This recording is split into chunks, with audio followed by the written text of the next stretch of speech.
All right, hi everyone. Good evening. Good evening, Shreya. Hi, Sairam. Good evening, Aman. Yeah, hi. Good evening, Akanksha.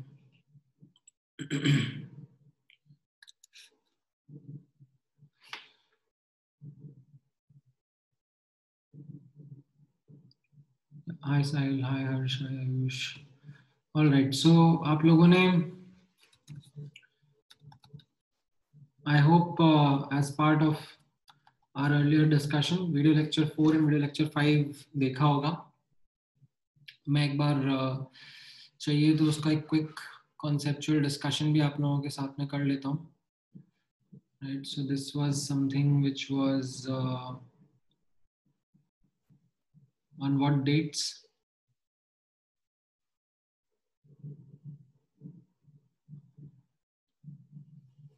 नहीं, इसके लिए काफी पहले होगा. This would have been the lecture 5 and this would have been the lecture 4. Right? नहीं, that is the third है. ये fourth है. All right. So as part of these two video lectures, let me actually not put you on force me out. You can unmute yourself because this is majorly a doubt discussion only. हाँ, so in the diffusion वाला part, आप लोगों को concept समझ में आया था? As part of seeing that lecture. Sir हाँ समझा था, पर फिर भी आप एक क्विक रिवैप कर दीजिए ना. So what's the meaning of word spontaneous? हाँ, spontaneous means by itself, अपने आप. Okay, sir. ठीक है. In the context of chemistry, when we use the word spontaneous, इसका मतलब होगा अपने आप. So, like as a concept, you understood that gases में diffusion happens because of partial pressure difference, right? If a gas is at a higher partial pressure and then there is another vessel in which the gas is at a lower partial pressure, and if you connect the two, then what will happen? The gases will flow from one region to another region such that the partial pressure are equalized. जो higher वाला होगा उसका partial pressure कम हो जाएगा, lower वाले का बढ़ जाएगा एंड बीच में कहीं पर आ जाएगा, राइट? एंड उसको समझने के लिए हम लोगों ने ये एक सिंपल एग्जांपल से डिस्कशन स्टार्ट किया था, right? That if you have say N2 and you have vacuum on the other side and you are given the conditions of volume and temperature, तो ये गैस किस तरीके से डिस्ट्रीब्यूट होगी and final pressure कैसा रहेगा, राइट? सो इस example में आप लोगों को समझ में आया था किस तरीके से हम लोग जाते हैं? What is the approach that we follow? Anyone who would want to elaborate?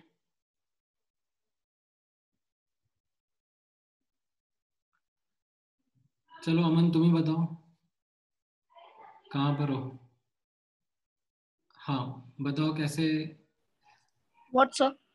यहाँ पर किस तरीके से आपने इसको क्वेश्चन को समझा था? Yes, sir. हाँ sir, first we will remove the separator.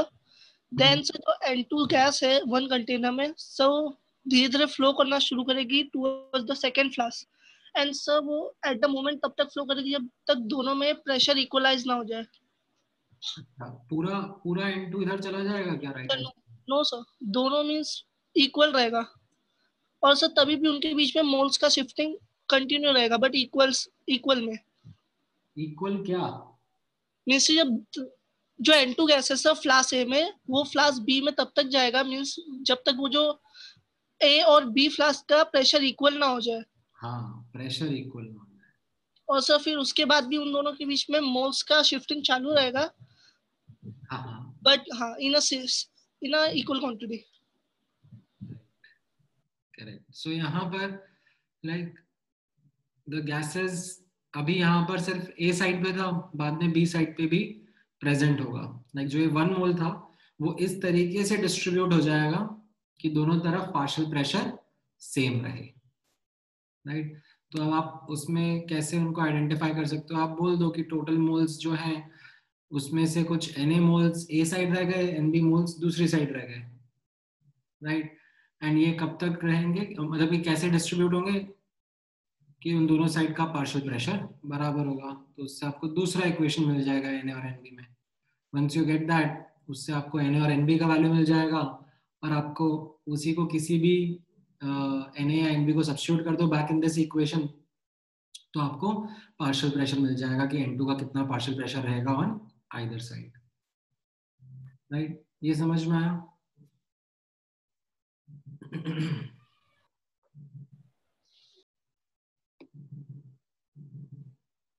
ठीक है, इस तरीके से इसको कैलकुलेट करते थे, राइट? फिर हाँ, ये रोमेल दूसरा वाला एग्जांपल हमने दिया था जिसमें हमने बोला था कि वेसल्स का टेम्परेचर अलग अलग है, right?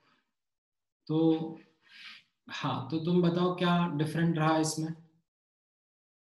What was it that was different in this case, conceptually speaking? So the moles were in both the container the same. नहीं, वो तो तुमने आंसर बता दिया, बट सॉल्व करने का तरीका चेंज नहीं हुआ. Like the approach remains the same. Yes sir. Right, होगा इधर T टेम्परेचर उधर 2T temperature, that's okay, but concept तो वही रहेगा कि गैसेस डिफ्यूज करती रहेंगी जब तक उनका पार्शियल प्रेशर बराबर नहीं हो जाता. तो same first and second equation से Na Nb आ गया, उसको पुट बैक करा यहाँ पर. जस्ट ये ध्यान रखिएगा कि यहाँ पर अब टेम्परेचर 2T रखना है, ठीक है? और उसको पुट करा तो Na Nb का वैल्यू आ गया और पार्शियल प्रेशर का वैल्यू आ गया, राइट? सर हाँ, तो इस केस में Na इक्वल टू Nb था, तो सर वो हर कंडीशन में होता है कि इसमें वैल्यूज वैसी थी? इसमें वैल्यूज वैसी थी, ऐसा नहीं है कि हर कंडीशन में ऐसा होगा. Okay sir. ठीक है, फिर ये कॉम्प्लेक्सिटी इंट्रोड्यूस करी कि इंस्टेड ऑफ वैक्यूम यहाँ पर O2 गैस प्रोड्यूस था, एज एन O2 गैस था. तो क्या हुआ? What is the change that happened in our problem solving approach? So there were two kinds of approaches. In the longer approach, we took both the gases independently, but in the shorter approach, we didn't care about the gas which is filled in any of them. Right, वही आपने Dalton's law of partial pressure में सीखा था कि doesn't matter, मतलब N2 भी ideal gas law follow करेगा, O2 भी आइडियल गैस फॉलो करेगा और उनका मिक्सचर भी आइडियल गैस लॉ फॉलो करेगा. तो आप अलग अलग से करके फिर एडअप करो या फिर भूल जाओ कि कोई गैस क्या है, कोई फर्क ही नहीं पड़ रहा है ना, गैस गैस है. करेक्ट. एंड उसमें वही कंसिस्टेंट सा अप्रोच लेना है कि टोटल मोल्स कुछ इस तरीके से डिस्ट्रीब्यूट होंगे कि दोनों तरफ पार्शियल प्रेशर बराबर हो जाएगा. हेलो. हाँ बोलो हर्ष. सर अगर हम लोग सेपरेटर हटा के फिर थोड़ी देर बाद वापस सेपरेटर लगाते तो हम नहीं बता पाते ना कि ए में कितने मोल्स थे और बी में कितने. नहीं, तो थोड़ी देर बाद का डेफिनेशन क्या है? टाइम O2 और N2 के मोल्स इक्वल हो जाएंगे ए और बी में. नहीं नहीं नहीं सर तो कैसे होगा?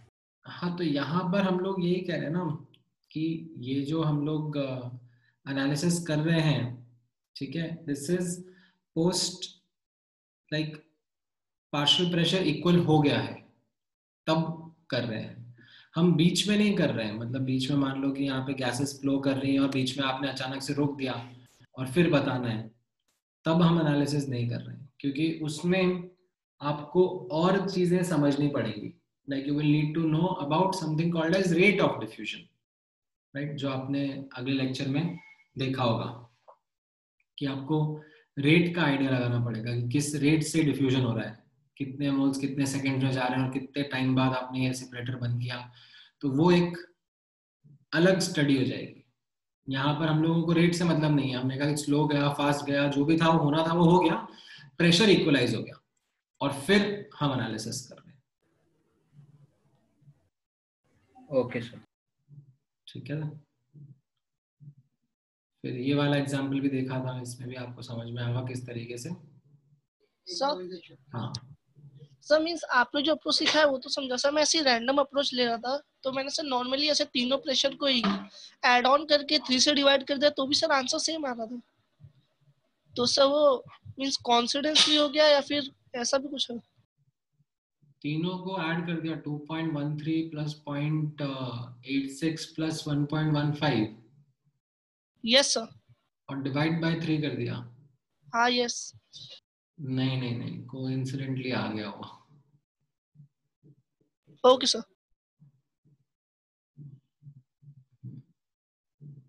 ठीक है.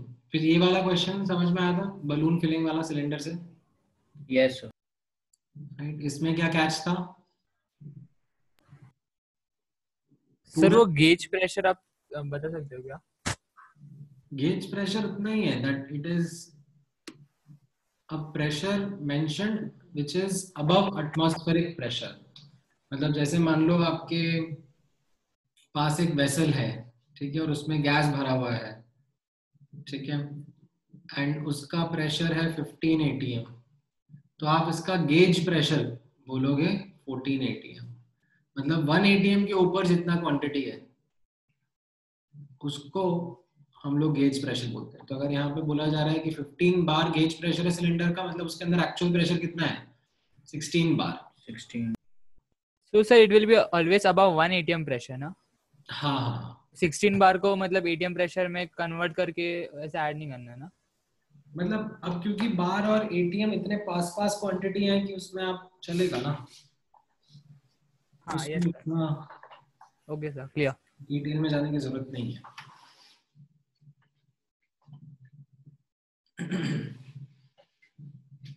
ठीक है.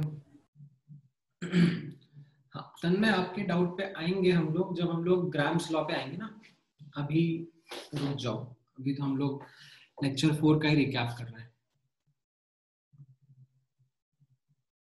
ठीक है. ऑलराइट. देन इसके बाद में, हाँ, सो ये एक्चुअली लेक्चर 4 का हो गया. अब इसके बाद में हम लोगों ने ग्राम्स लॉ देखा था, बट आप लोगों ने क्वेश्चंस ट्राई करे थे इसके ऊपर। I think most of the questions diffusion के ऊपर ही थे, थोड़े बहुत थे रेट ऑफ डिफ्यूजन के ऊपर। अच्छा ठीक है, नहीं एक्चुअली रेट ऑफ डिफ्यूजन के ऊपर भी होंगे। ठीक है, तो एक बार लेक्चर 5 का भी रिकैप कर लेते हैं। तो लेक्चर 4 में आपने डिफ्यूजन एज अ कॉन्सेप्ट समझा था, ठीक है, कि डिफ्यूजन होता क्या है, कैसे उसका स्टडी करा जाता है। In lecture 5 what we talked about was rate of effusion or rate of diffusion, right? Yes, sir. इसमें अब हम लोगों ने इस चीज के बारे में बात करा कि लेट्स से गैस प्रेजेंट है एक साइड में एंड अब हम लोग इसको अपॉर्चुनिटी दे रहे हैं to move into another side, तो किस रेट से गैस डिफ्यूज करेगा, राइट? एंड ये रेट का भी आप अलग अलग इंटरप्रिटेशन सोच सकते हो। सबसे सिंपल इंटरप्रिटेशन क्या होगा कि कितने मोल्स कितने टाइम में डिफ्यूज कर रहे हैं, that will be the simplest interpretation of the left hand side. And किन किन फैक्टर्स पर ये रेट ऑफ इफ्यूजन डिपेंड कर रहा है वो आप लोगों ने नोटिस किया, that partial pressure, area and square root of molecular weight and temperature, right? तो इसमें इनफैक्ट डायरेक्टली प्रोपोर्शनल होता है ये रूट ऑफ टेम्परेचर के, बट बिकॉज यहाँ प्रेशर का टर्म लिखा हुआ है ऑलरेडी, इसके लिए आपको लग रहा है कि शायद इनवर्सली प्रोपोर्शनल होगा, राइट? सर हाँ सर शेप डजंट मैटर, वो आपने कैसे लिखा? मतलब एरिया सेम रहना चाहिए बस ना? हाँ, मतलब लाइक अगर आपके पास में एक स्क्वायर होल है या एक रेक्टेंगुलर होल है जिनका एरिया सेम है, राइट, तो मैटर नहीं करेगा। सर इसका डेरिवेशन हम लोग कब करेंगे? नहीं, इसका derivation is a bit more difficult for you to do. ये केटीजी में आता है लाइक इसका डेरिवेशन, बट उसके डेरिवेशन में एक इंटीग्रल इन्वॉल्व रहता है कोलिजन फ्लक्स का, तो वो थोड़ा सा आपके लिए डिफिकल्ट रहेगा करना। जनरली इसका डेरिवेशन हम लोग नहीं देखते हैं, बट हाँ अगर आप इंटरेस्टेड हो, if you want to explore, तो आप एटकिंस में रीड अप कर सकते हो। एटकिंस पता है कि नहीं पता है?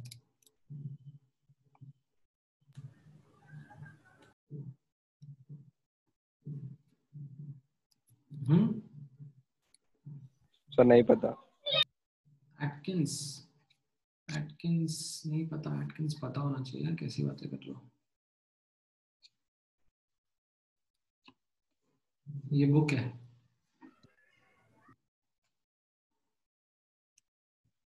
फेमस ऑथर है, एंड ये एक्चुअली आप लोगों के हिसाब से बनाई हुई बुक नहीं है। जिनको मास्टर्स एंड पीएचडी वगैरह करना रहता है इन केमिस्ट्री, उनके लिए है। तो फिजिकल केमिस्ट्री की बुक रहती है, इसमें लाइक काफ़ी हाई लेवल की थ्योरी रहती है। तो इसमें जैसे आपको ये गैसियस स्टेट के बारे में भी देखना है, तो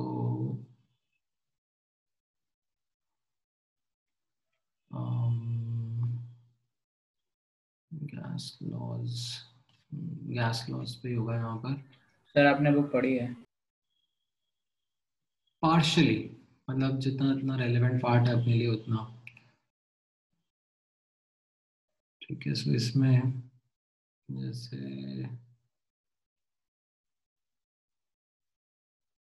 कहाँ गया, कंट्रोल एफ ही करने को, विजन,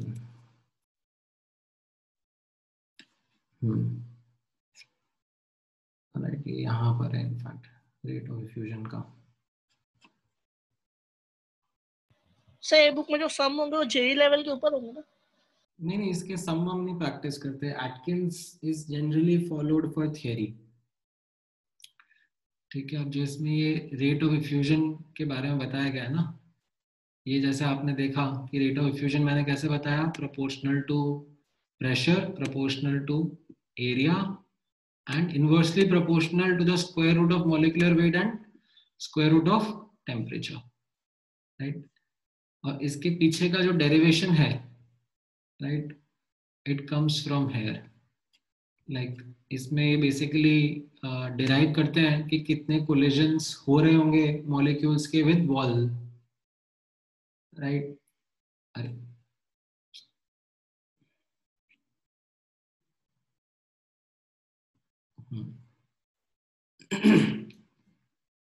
उसको कोलिजन फ्लक्स कहते हैं, राइट। एंड उसका फिर इंटीग्रल करा जाता है। तो ये केटीजी के ऊपर है। अब ये सब इंटीग्रल्स क्या है आपको आते ही नहीं है, लाइक ये आपने पढ़ा है इंटीग्रल? नहीं पढ़ा होगा। This kind of integral you would have not come across. तो इसके लिए आपसे, एंड ये आप 12th में भी नहीं देखोगे।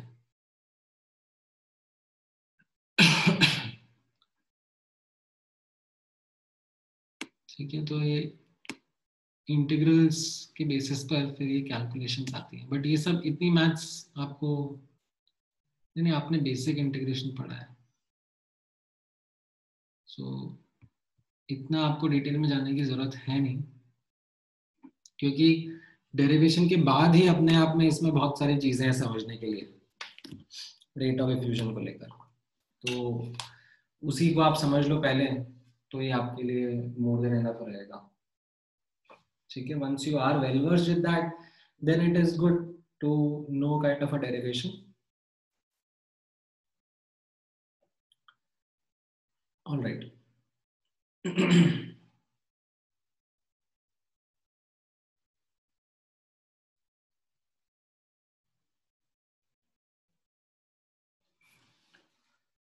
तो ये रेट ऑफ एफ्यूजन का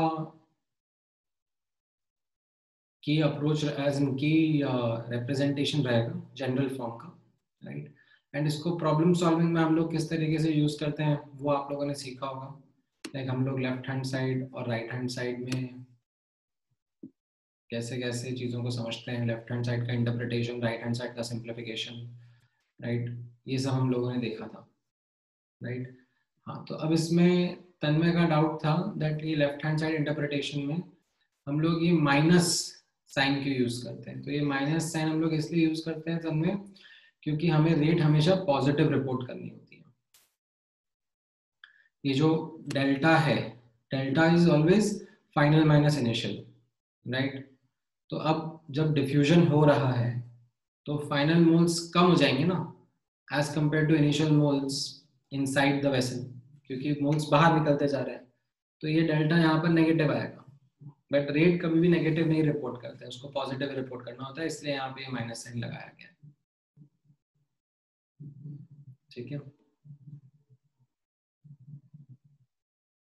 तो हम लोग मोल्स के टर्म्स में, प्रेशर ड्रॉप के टर्म्स में, वॉल्यूम के टर्म्स में, डिस्टेंस के टर्म्स में, लाइक डिफरेंट डिफरेंट वेज में इनको इंटरप्रेट कर सकते हैं depending upon the language of the question. Starting में नहीं समझ में आता है, that is why I ask students to be patient.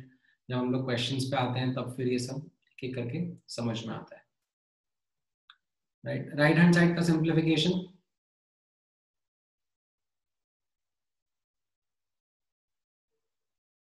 ये भी लैंग्वेज ऑफ द क्वेश्चन में डिपेंड करेगा। लाइक जो चारों फैक्टर्स हैं उनमें से कौन से फैक्टर कंसिडर करने हैं, कौन से कांस्टेंट रहेंगे, वो आप क्वेश्चन का लैंग्वेज पढ़ के ही समझ पाते हो, राइट।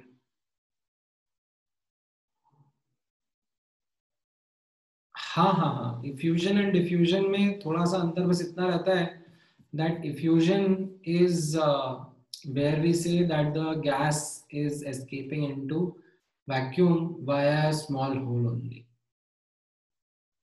ठीक है, that is where this law of Graham's law is applicable. ठीक है, otherwise यहाँ पर हम लोग ऐसे मतलब you can see कि interchange कर करके यूज करते रहते हैं rate of effusion, rate of diffusion को, right? Otherwise there is a like technical difference that effusion is called this particular scenario जहाँ पर we have gas escaping into vacuum via a small hole.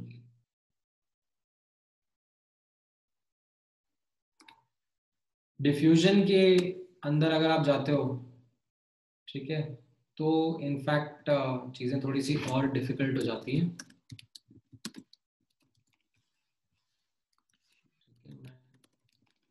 दिखाऊं या नहीं दिखाऊं तो भी चलेगा।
चलो नहीं मिल रहा है, let it be.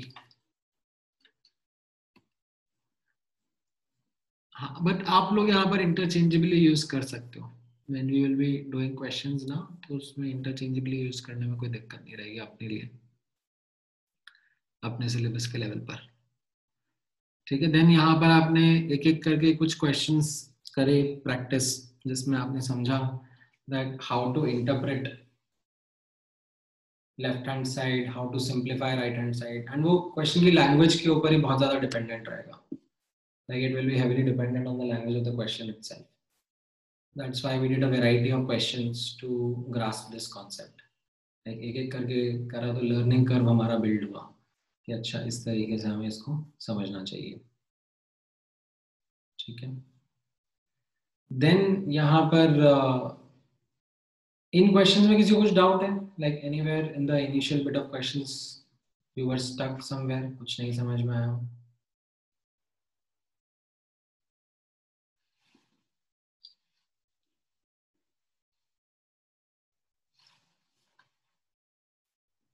Alright. Then इसके बाद में हम लोग फिर एक थोड़े से एडवांस्ड कॉन्सेप्ट पे जाते हैं। हाँ बोलो। How do we come to know that we are supposed to use that instantaneous method? Yeah, it will be mentioned in the question or? नहीं, मैं भाई हाँ मतलब एक बार सुन लो। एक्चुअली ये थोड़ा सा डिफिकल्ट कॉन्सेप्ट है, ठीक है, इंस्टेंटेनियस रेट ऑफ इफ्यूजन वाला, राइट। इसमें व्हाट वी से इज दैट जो हम लोग इसके पहले वाले एग्जांपल्स कर रहे थे उसमें हम लोग एवरेज रेट यूज कर रहे थे, बट अगर मोर एक्यूरेट आंसर चाहिए तो हमें फिर ये कैलकुलस वाला इंटरप्रिटेशन यूज करना चाहिए, which gives a more accurate answer. Now अब कौन सा एक्सप्रेशन यूज करना चाहिए, राइट, वो डिपेंड करेगा अगेन डेटा के ऊपर। ठीक है, कैसा डेटा दिया है क्वेश्चन में। देखो सबसे अच्छा तो यही हो जाए कि क्वेश्चन लाइक डायरेक्टली बोल दे कि भाई इंस्टेंटेनियस रेट ऑफ इफ्यूजन से सॉल्व करो। ठीक है, या फिर क्वेश्चन इस तरीके से बोल दे कि you know assume the rate to be constant, not changing with changing pressure या not changing with changing moles. तो फिर समझ में आ जाएगा कि ठीक है, अगर कांस्टेंट अज्यूम करना है रेट तो फिर हमें एवरेज रेट के ऊपर से आंसर करना पड़ेगा।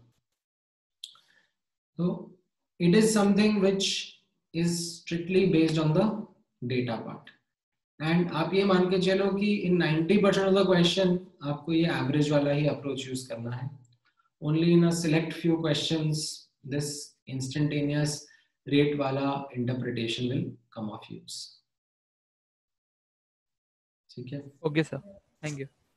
then यहाँ पर आपने किस तरीके से इसमें ये एवरेज रेट वाला फॉर्मूला यूज करा, लाइक ये सिंपल सा क्वेश्चन के ऊपर किस तरीके से एवरेज रेट वाला इंटरप्रिटेशन यूज किया एंड किस तरीके से इंस्टेंटेनियस वाला यूज किया, उससे आपको समझ में आया होगा। एंड दोनों के आंसर में अंतर आता है। ठीक है, इसका 0.8 आ रहा है, इसका 0.6 आ रहा है। In fact this is much more accurate because it it actually assumes कि हाँ रेट भी चेंज हो ही रहा है ना, जैसे जैसे मोल्स निकलते जा रहे हैं रेट ऑफ इफ्यूजन भी कम होता जाएगा। यहाँ पर क्या अज्यूम कर लिया कि अंदर कितने ही मोल्स हो रेट ऑफ इफ्यूजन चेंज ही नहीं हो रहा है, which is incorrect because rate of diffusion does depend upon the rate, as in does depend upon the moles. This is a more accurate version. ठीक है, बट इसको कभी use करने का है only when the data of the question is such that कि आप average वाला यूज ना कर पाओ या उसमें स्पेसिफाई कर दें क्वेश्चन में that you have to use instantaneous rate. ठीक है, बाकी तो ये क्वेश्चन था जिसमें कंफ्यूज करा गया था थोड़ा बहुत। फिर ये हाँ सेपरेशन ऑफ मिक्सचर का एप्लीकेशन था, राइट। ठीक है, इसमें वो कर रहे हैं जो तुम थोड़ी देर पहले बोल रहे थे। कौन बोल रहा था स्टार्टिंग में जिसका डाउट था? तुम्हारे था क्या हर्ष? थोड़ी देर खोलेंगे और फिर बंद कर देंगे तो कैसा होगा?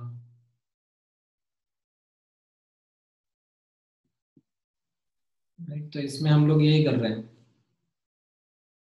दैट हमें एक मिक्सचर ऑफ गैस था जिसका कुछ इनिशियल रेशियो दिया हुआ था और उस रेशियो को हमको चेंज करना था, राइट। तो हम लोग क्या करते हैं, डिफ्यूजन का टेक्निक यूज करते हैं,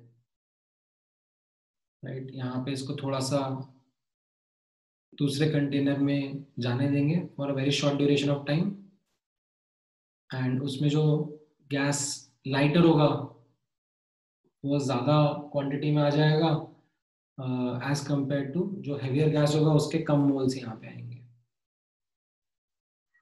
ठीक है, in fact it will depend upon their initial concentration also. तो इसमें आप ये फिर ग्राम्स लॉ लगाकर लाइक रिलेशनशिप निकाल सकते हो how the composition in the two vessels would be related, and फिर इसको आप second third vessel, third fourth vessel और इंटरप्रेट करके जनरलाइज्ड रिजल्ट भी बता देते हो, राइट। ये इतना पार्ट आप लोगों ने ऑब्जर्व किया। So can you explain that example that how they are easily separated, means if the ratio is more then the gases are easily separated? यहाँ पर देखो ना, मतलब मान लो ये इनिशियली 50-50 है रेशियो इनिशियली वेसल में, तो ये पार्ट कितना हो गया 1। Yes sir. अब यहाँ लेफ्ट हैंड साइड की वैल्यू किस पे डिपेंड करेगी? जितना रेशियो है गैसेस का मॉलिक्यूलर वेट का। Yes sir.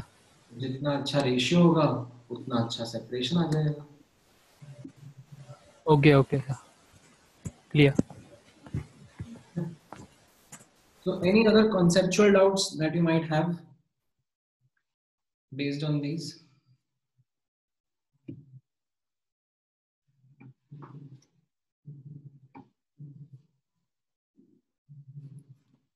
ठीक है, तो अब हम लोग बुकलेट के डाउट डिस्कस कर लें आप लोगों के।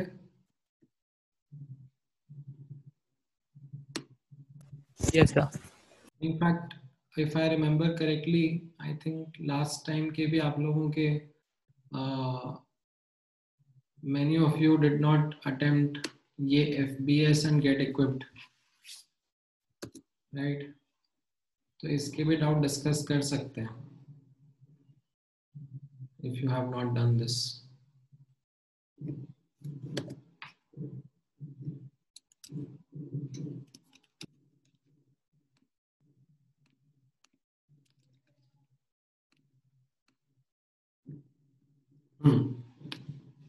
बताओ क्या क्या क्वेश्चंस, कौन से क्वेश्चंस में डाउट है? FPO में सबसे पहले देख लेते हैं, या इनफैक्ट पुराना वाला FBS पहले देख लेते हैं। ये आप लोगों ने अब करा कि नहीं करा?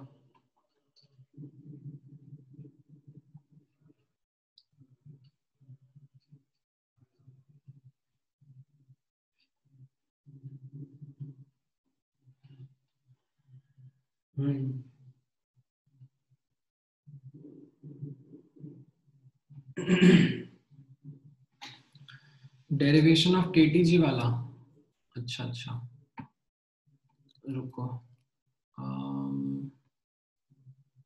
डेरिवेशन ऑफ केटीजी वो इसी में एम्बेड कर रखा होगा ना।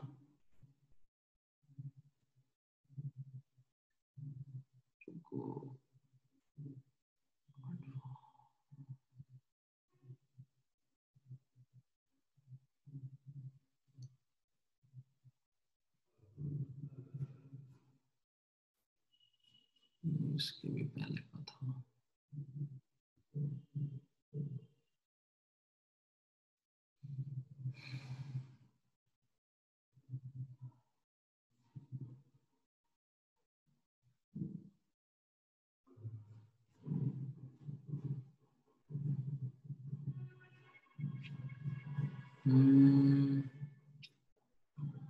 इसमें नहीं गया था क्या, कहाँ पर होगा फिर यार, एक मिनट रुको, इसमें भी नहीं है। हाँ ये रहा।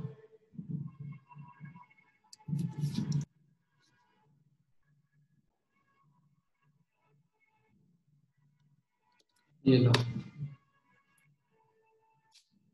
क्या नॉनसेंस है। तुम्हें बैकग्राउंड में ऐसे बैंड बाजी की आवाज आ रही है क्या? बहुत कम आ रही है वो आवाज।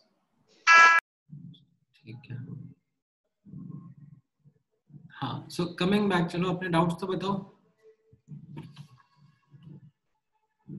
What are these questions that where you got stuck, या प्रैक्टिस ही नहीं करें तुम लोगों ने? प्रैक्टिस नहीं करोगे तो फिर आगे दिक्कत आएगी। ये श्रेया कहाँ गई? ये श्रेया तो मुझसे फ्राइडे को पूछ रही थी, उसको गैसेस में डाउट है। श्रेया तुम डाउट्स क्यों नहीं पूछ रही हो? FBS कौन सा, ये पुराना वाला है या फिर 4 and 5 ना, राइट? हाँ हाँ सर्च करो, फटाफट फटाफट निकालो अपने अपने डाउट्स।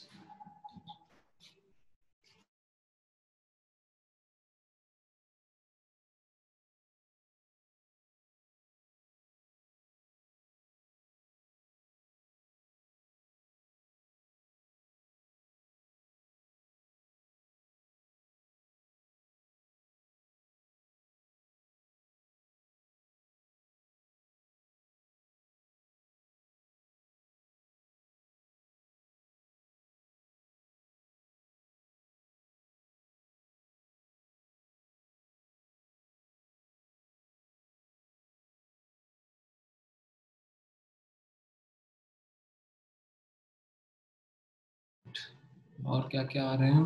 3, 9, 13, 16, ओके ठीक है। और बताओ इसके अलावा।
ठीक है, सो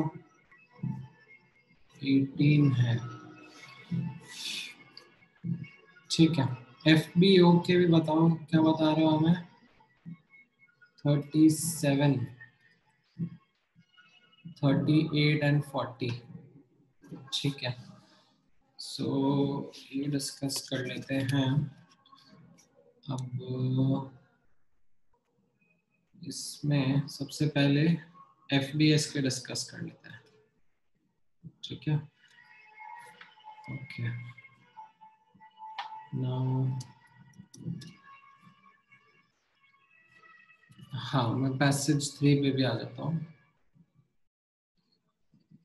एडवांस गेट इक्विप्ड का पैसेज 3 का question number 4। Okay,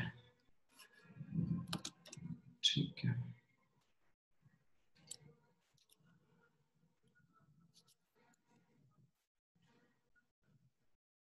yes, 21 as well। ठीक है, ऑलराइट, तो सबसे पहले FBS के डाउट डिस्कस कर लेते हैं। FBS में आप लोगों को सबसे पहले okay, question number 3। Question number 3 है। ओके, सो इसमें नाउ यहाँ पे नोटिस करना, A पार्ट में डाउट है, B पार्ट में डाउट है।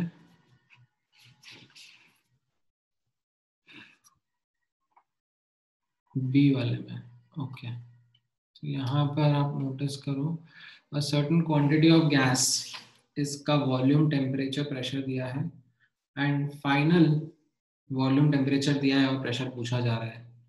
तो P1 V1 upon T1 will be equal to P2 V2 upon T2, right.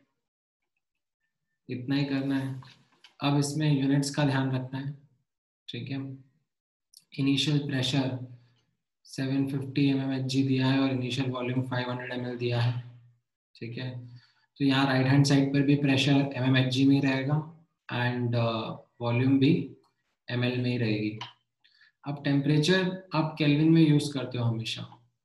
ठीक है, this is what I think where you would have missed out, use temperature in kelvin.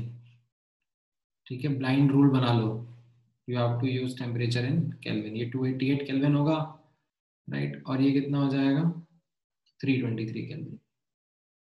And this is what will give you the correct answer. And in what units it will give you the correct answer? mmHg. ठीक है, all right, then fourth question देखते हैं। Fourth question is something which is a class example only।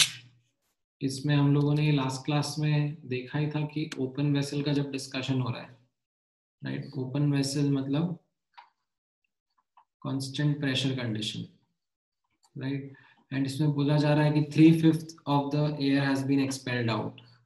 तो हम लोग यहाँ पे virtual boundary भी बना लेते हैं कि इसको इनसाइड बोलेंगे और इसको आउटसाइड बोलेंगे, राइट। तो हम लोग वॉल्यूम भी कांस्टेंट ही मान रहे हैं, राइट, इनसाइड की, राइट। तो यहाँ पर कैसा बन जाता है फिर N1 T1 will be equal to N2 T2, right. अगर P and V कांस्टेंट है तो we can simplify our relationship as N1 T1 equal to N2 T2। अब यहाँ पर अगेन नोटिस करना 3/5 हैज बीन एक्सपेल्ड, राइट। तो initially अगर n moles रहेंगे तो ये 2/5 n रहेगा ना, because 3/5 of the air has been expelled, तो अंदर बचेगा तो 250, right. And again please use temperature in kelvin का यूनिट्स ओनली, राइट। वापस से इनमें यूनिट्स का ध्यान रखना पड़ेगा, don't use temperature in degree centigrade. ठीक है,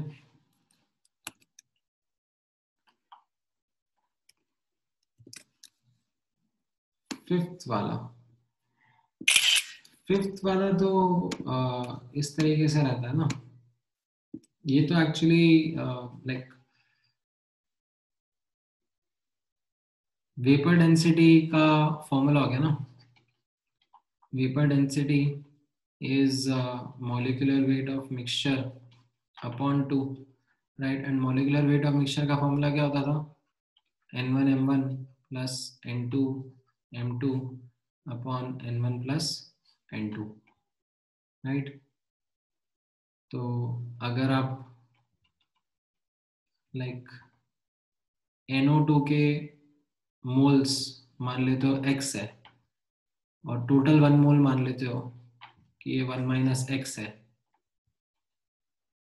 राइट, N2O4 का, तो ये x into 46 plus 1 minus x into 92 upon total moles, right, 1 minus x plus x, ये आपका इससे x का वैल्यू आ जाएगा। समझ में आ रहा है? Yes sir.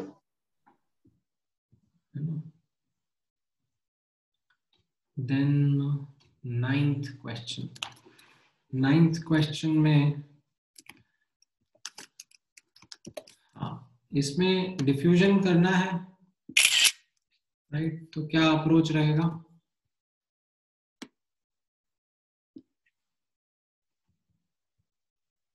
यहाँ पर 3 बॉक्सेस हैं, right, A, B and C। ये A है, ये B है और ये C है, राइट। इसका वॉल्यूम V है, इसका 2V है, इसका 4V है, राइट। एंड इन सब में हीलियम रखा हुआ है, राइट, सब सेम टेम्परेचर पे भी हैं,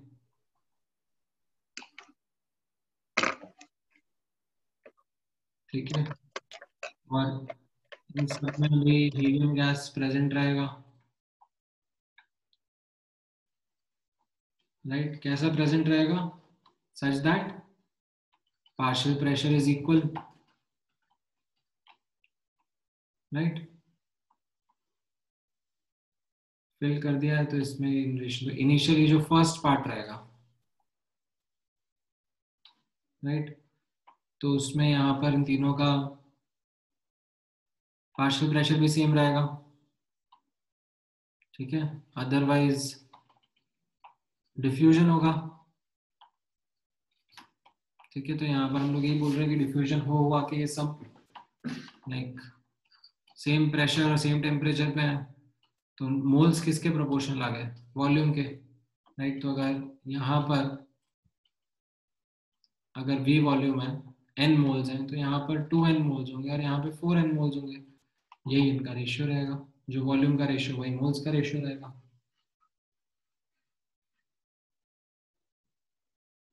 राइट।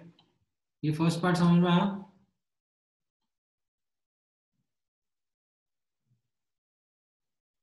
ठीक है। अब सेकेंड पार्ट में आप ये नोटिस कर लो कि अगर टेम्परेचर चेंज हो जाएगा तो क्या अंतर रहेगा, राइट। तो भी पार्शियल प्रेशर तो सेम ही रखना है ना, करेक्ट है। मतलब इन द सेकेंड पार्ट यहाँ पे आप नोटिस करो volume V, 2V and 4V है, ठीक है। बट टेम्परेचर यहाँ पे बोल दिया जा रहा है ये 300 केल्विन है, ये 400 केल्विन है और ये 600 केल्विन है, राइट। नाउ डिफ्यूजन की वजह से क्या होगा, प्रेशर तो यहाँ पर सब जगह सेम ही रहेगा, राइट। तो इसका मतलब क्या हो जाएगा, that moles into temperature upon volume will be constant, right. तो यहाँ पर जितने मोल्स रहेंगे इनटू यहाँ पर टेम्परेचर 300 है अपॉन वॉल्यूम V है, राइट, इसको N1 बोल देते हैं। यहाँ पे जितने मोल्स रहेंगे, जितना टेम्परेचर रहेगा अपॉन इसका वॉल्यूम 2V है, एंड यहाँ पर जितने मोल्स हैं इनटू टेम्परेचर अपॉन यहाँ पर जितना वॉल्यूम है, ये कांस्टेंट रहेगा, एज इन हाँ ये इक्वल रहेंगे। तो इससे आपका मोल्स का रेशियो आ जाएगा, राइट। कैसा आ जाएगा, 3N1 will be equal to 4N2 नहीं 4 and 2 नहीं, sorry 2 and 2 will be equal to 1.5 and 3। Right, इसको आपको सिंप्लीफाई करना है जिस भी तरीके से, वैसे आप सिंप्लीफाई कर लो।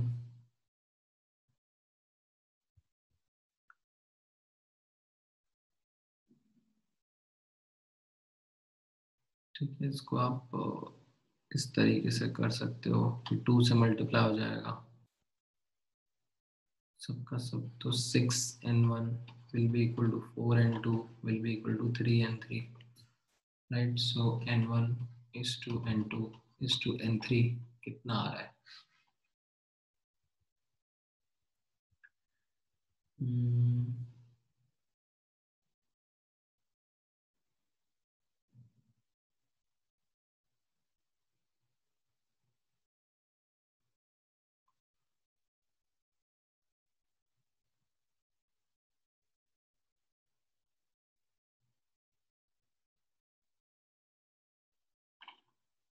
इसको k के बराबर कर लो, तो ये k/6, k/4 and k/3, right?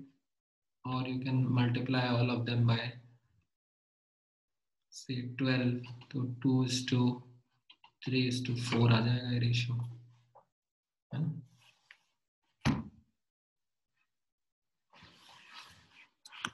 ठीक है, देन नेक्स्ट कौन सा रहेगा?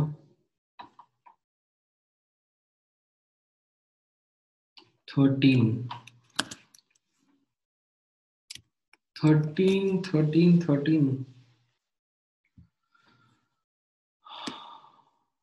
इसमें एक्चुअली ये पार्ट यूज हो रहा है ना, दैट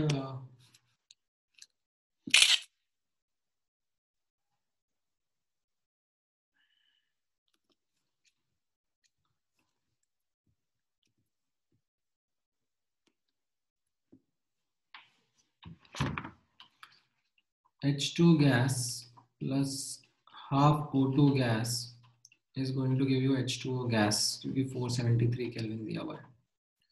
तो इसमें आपको ये 10 की पावर -2 kg, मतलब ये 10 ग्राम बोला जा रहा है, राइट? एंड ये 64 ग्राम बोला जा रहा है, तो मतलब ये 5 मोल्स और ये 2 moles, right? And this is what you start with, right? तो एंड में क्या हो जाएगा? अभी लिमिटिंग रिएजेंट कौन सा है इन दोनों में? ये लिमिटिंग रिएजेंट आ जाएगा, राइट? तो ये पूरा कंज्यूम हो जाएगा, इसका 1 मोल बचेगा और इसके 2 मोल फॉर्म हो जाएंगे। ठीक है, आई होप ये एनालिसिस आपको करना आता है। Do you guys know how to do this analysis?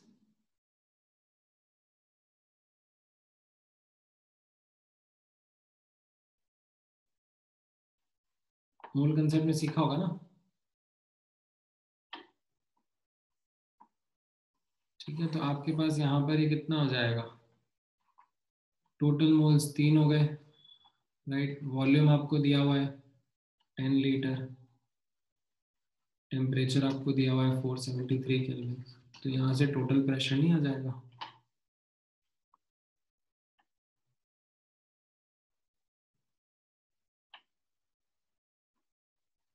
ठीक है, ये एक्चुअली आपके सेकंड पार्ट का आंसर हो गया। फर्स्ट पार्ट का आंसर तो यहाँ से आ जाएगा। फर्स्ट पार्ट के आंसर में तो टोटल मोल 7 है और वॉल्यूम 10 लीटर है और टेम्परेचर 473 केल्विन है, तो ये फर्स्ट पार्ट का यहाँ से आ जाएगा। बिफोर रिएक्शन और ये आफ्टर रिएक्शन है। ठीक है, ऑलराइट, देन 16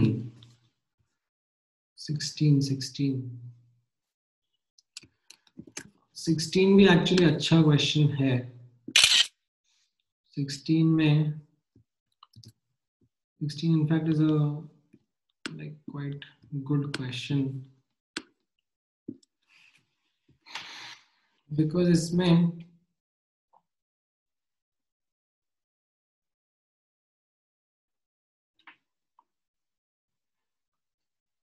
देखो, मतलब SO3 जो है, ठीक है,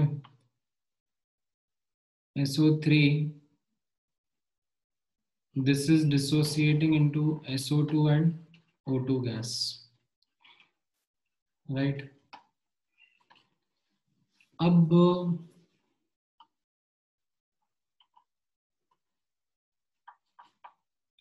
इसमें देखो आपको क्या क्या चीजें दी हुई हैं.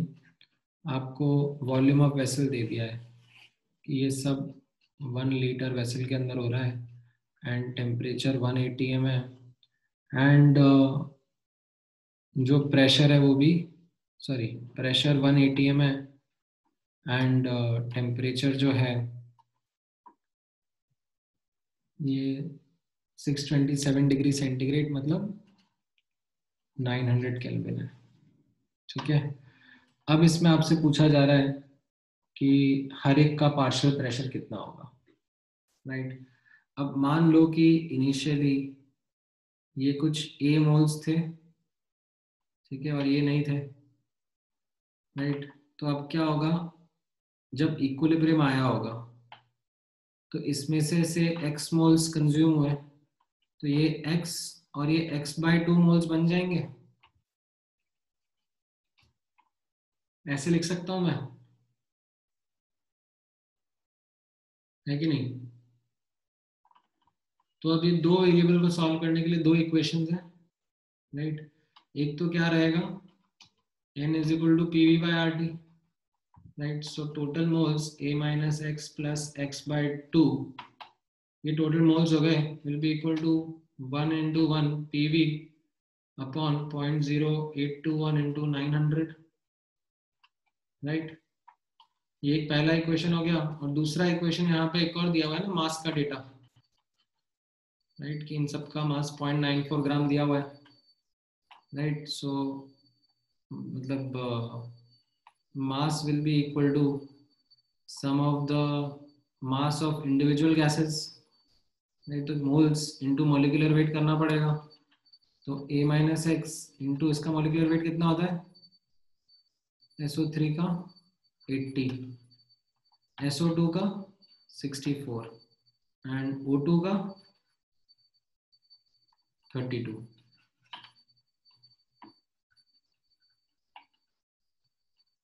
should be equal to 0.94. दो इक्वेशन, दो वेरिएबल है. Solve for A and X, और A X आ गए तो मोल्स आ जाएगा, मोल्स आ जाएगा तो फिर सबका पार्शियल प्रेशर आ जाएगा. समझ में आया कैसे करना है? ठीक है, अच्छा क्वेश्चन है. It's actually a difficult question, at least at your level. 18th question. 18 तो रिलेटिवली आसान है. अरे how did I get X/2 coefficient? देखो ना यहाँ पे इसका 1 मोल कंज्यूम होने से आधा मोल बनेगा ना, तो X कंज्यूम होने से X/2 बनेगा ना. ऐसे मोल कंसेप्ट कैसे भूल गए यार तुम?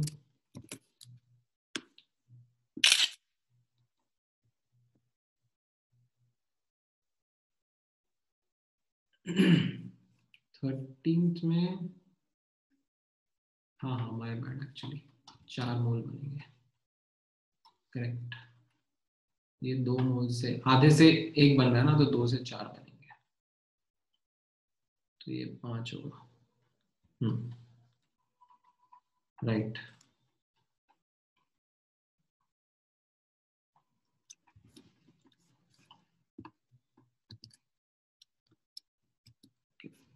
ठीक है, फिर ये तो रिलेटिवली आसान है, ये तो आपको आ जाना चाहिए. द रिलेटिव मतलब रिलेटिव रेट है. The relative rate of diffusion of ozone to chlorine will be equal to root over density of chlorine upon density of ozone, right? मतलब एक्चुअली देखा जाए तो ये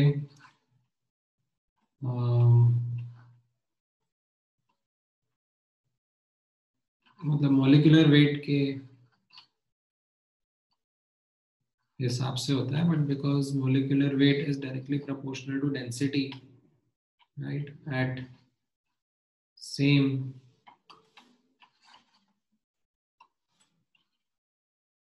प्रेशर कॉमा टेम्परेचर कंडीशंस पर, तो बस यहाँ पर डेंसिटी यूज कर लो, density of Cl2 upon density of ozone, right. उससे आपका आंसर आ जाएगा।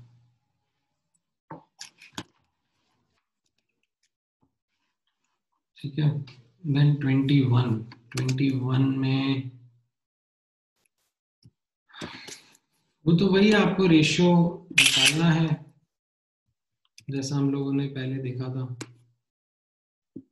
यहाँ पर मास रेशियो दिया हुआ है, ठीक है। अच्छा क्वेश्चन है ये भी एक तरीके से। मास रेशियो दिया हुआ है initially, and they are allowed to pass through the same hole at a particular temperature. What will be the mole composition of the mixture? ठीक है, मोल कॉम्पोजिशन पूछा है। तो यहाँ पर R is equal to P A by root T M में, right. जो बाहर निकल रहा है उसके लिए तो हम लोग क्या यूज करेंगे, delta N by delta T, right. And right hand side के लिए यहाँ पर P by root M, because temperature तो सेम दिया हुआ है, राइट, एंड सेम होल है, same hole and definite temperature बोला हुआ है, राइट। तो यहाँ पे अब आप नोटिस करना delta N by delta T of CH4 is to delta n by delta t of what, O2 is to delta n by delta t of SO2, right, will be equal to यहाँ पर P by root m of CH4, P by root m of O2, P by root m of SO2, ठीक है। Now pressure and moles directly proportional होते हैं, तो ये moles upon root M CH4, moles upon root m O2 and moles upon root m of SO2, right। and moles और mass का क्या relationship होता है, moles is mass into molecular weight, तो ये m into molecular weight upon root m रहेगा ये, right। तो ये simplify हो जाएगा into m into root m में, राइट, है कि नहीं। तो यही आपको बस लिखते जाना है यहाँ पे, राइट। ये CH4 का है, ये O2 का है और ये SO2 का है, राइट।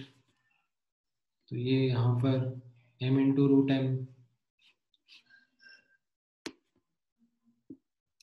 राइट। ये CH4 का, ये O2 का, ये SO2 का, राइट। मास का रेशियो क्या क्या बोला जा रहा है इनका, 4:2:1, राइट। तो ये 4m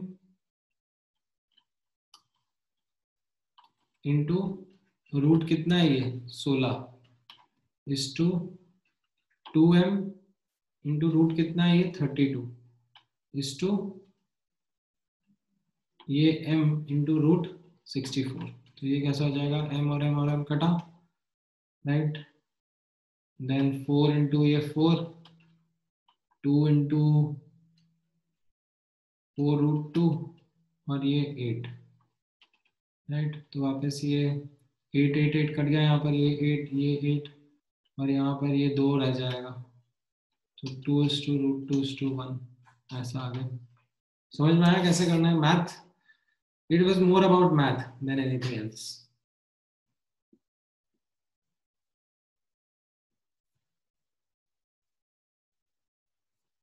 ठीक है, ऑलराइट। देन FBO पर, ओके, FBO में आप लोगों ने ट्राई करा है कौन सा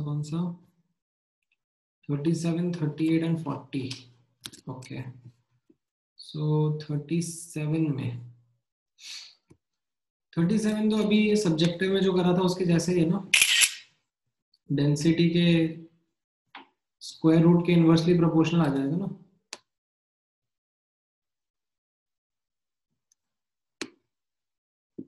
अभी अपन ने जैसे पढ़ा rate of diffusion of Br2 upon rate of diffusion of O2, molecular weight upon molecular weight of Br2, which can also be written as density of O2 upon density of Br2. बस उससे आप निकाल लो. ठीक है. Then कौन सा था 38 and 40. 38 में तो एक्चुअली ये वाला कॉन्सेप्ट यूज होगा ना, that moist air is lighter than dry air. Molecular weight of moist air is less than the molecular weight of dry air. Moist air lighter होता है. Dry air में कैसा रहता है? N2 and O2 रहता है. Moist air में क्या रहेगा? N2 and O2 plus H2O. Right. तो अब इनके इंडिविजुअल मॉलिक्यूलर वेट्स कैसे हैं? ये 28 है, ये 32 है, ये 18 है. राइट. तो आप ऐसे सोचो ना कि ड्राई एयर से जब मॉइस्ट एयर बना होगा तो कैसे बना होगा? Heavier component like N2 or O2 is replaced by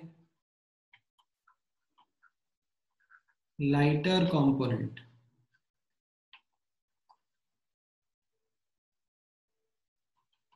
That is H2O.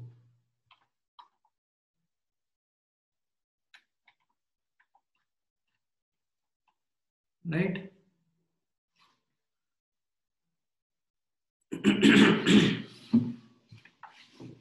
तो इससे क्या हो जाएगा? एवरेज मॉलिक्यूलर वेट एवरेज कम आ जाएगा ना. इस वजह से लाइटर होगी मॉइस्चर. तो अगर आप यहाँ पे इसमें मॉइस्चर बलून में है और ड्राई एयर आउटसाइड है तो मॉइस्चर ज़्यादा फास्टर ट्रैवल करेगी ना as compare to the dry air जो अंदर आएगी.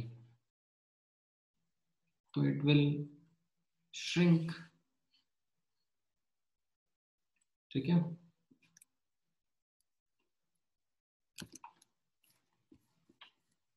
Then 40 वाला is something which is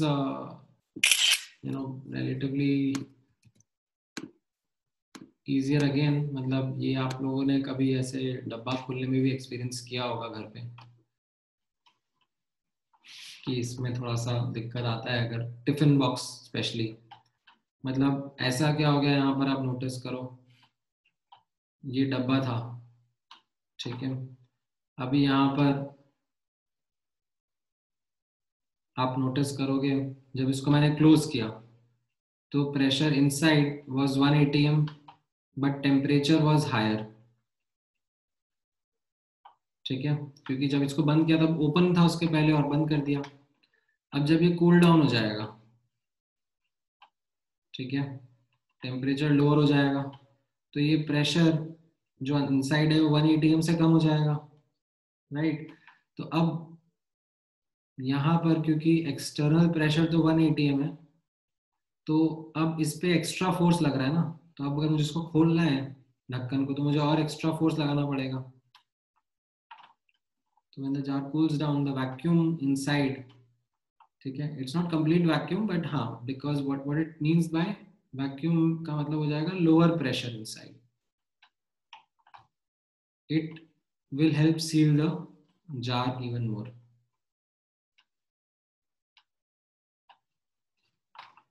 ठीक है. समझ में आया? ओके, देन आई थिंक एक ही क्वेश्चन बचा है, P3 का question number 4।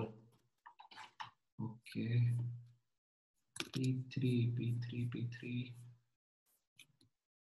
Gate equal to advanced का।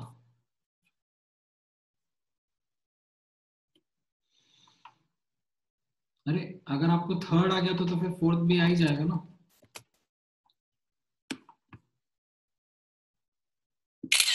थर्ड आ गया था आपको?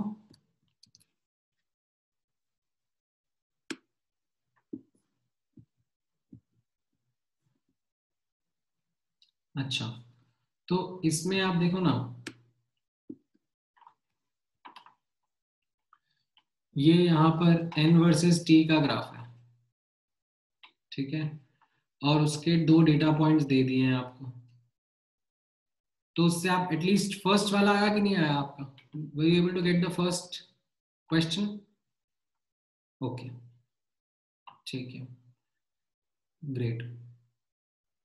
अब यहां पर आप नोटिस करो, ठीक है, PV is equal to NRT का हम अगर लॉजिक अप्लाई करेंगे, राइट, तो volume is R by P into N into T, है ना।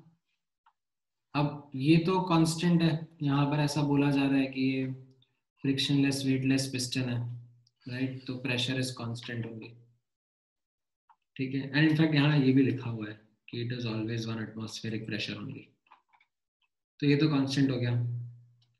अब n के साथ में क्या हो रहा है? as the equation as the process is happening, n decrease कर रहा है, बट टेम्परेचर के साथ में क्या हो रहा है? टेम्परेचर इंक्रीज कर रहा है, ठीक है, तो इसका मतलब v के साथ में क्या होगा? अब वो हम लोग स्ट्रेट फॉरवर्ड नहीं बोल सकते, तो उसके लिए then we came to the second part, like यहां पर आपको समझ में आया कि क्या करा है यहाँ पर? जो ये फर्स्ट पार्ट में आंसर निकाला था वो इसमें पुट कर दिया, ठीक है। क्या क्या आंसर था फर्स्ट वाले का? आई थिंक ये शायद सी वाला था,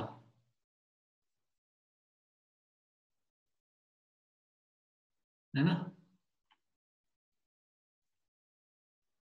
तो यहाँ पर वॉल्यूम को R by P into N, और n की जगह लिख दिया 5 minus T by 100 into T, तो उससे ये सेकेंड वाला क्वेश्चन का आंसर बन गया। और अब आपको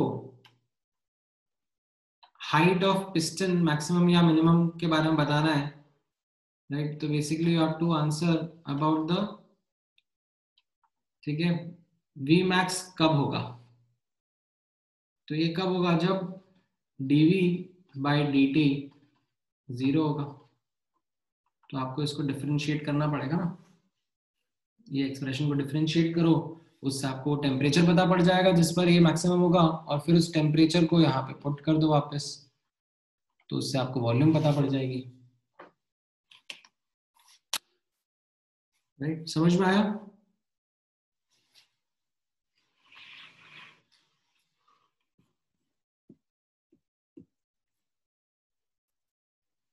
ग्रेट,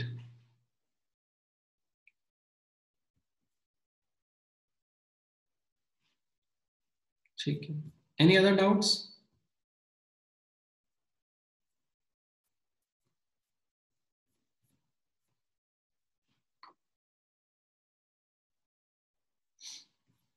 आपने इसके एफबीएस सेक्शन से नहीं पूछा आज डाउट कुछ भी, तो आई एम अज्यूमिंग कि आपने एफबीएस सेक्शन नहीं करा इसका।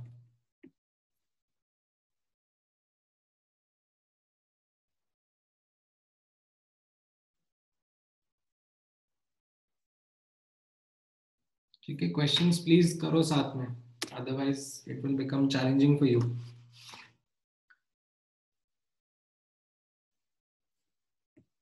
ठीक है, और कुछ पूछना है? Any other question guys?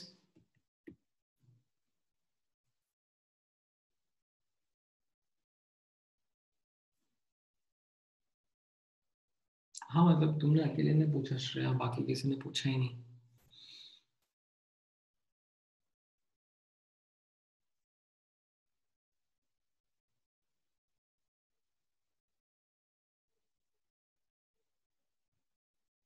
ठीक है,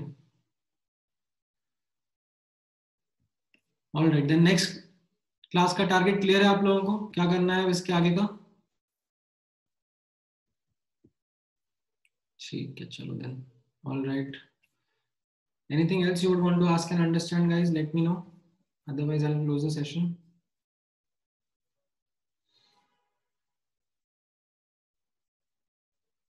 ठीक है, all right then. Take care. Good night.